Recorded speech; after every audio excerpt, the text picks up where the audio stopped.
Seller financing. What is it? Oh, man. So I had some great mentors that gave me this analogy at one point in time. So if you go to any city in the United States, or even the world for that matter, and you look at the skyline of any city, there's going to be a couple of buildings that stick out.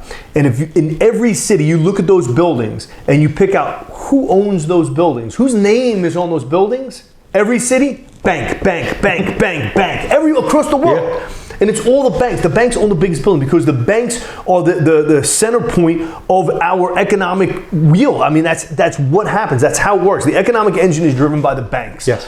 So what seller financing does is it turns the everyday average Joe into the bank.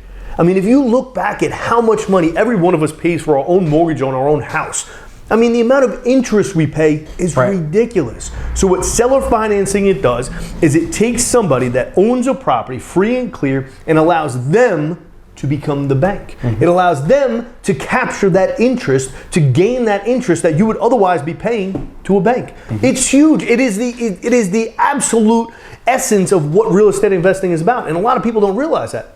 My goal at the end of my career in real estate investing is to become the bank. All of my rental properties, I'll sell them.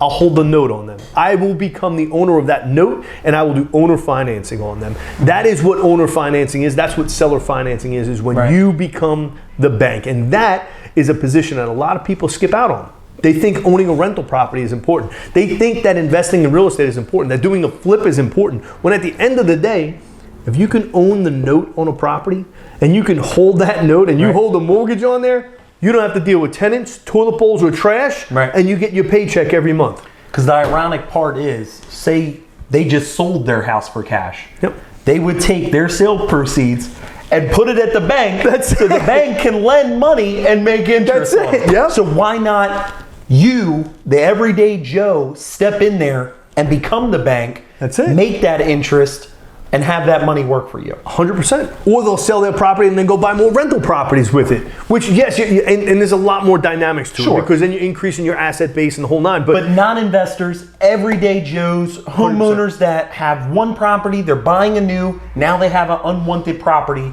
Seller financing could help. 100%. Yep. Now, I mean, that's my goal with my portfolio, is for me just to own the note. For me to become the bank. And everybody can do it. There's no two ways about it. Everybody can own their own note on a property.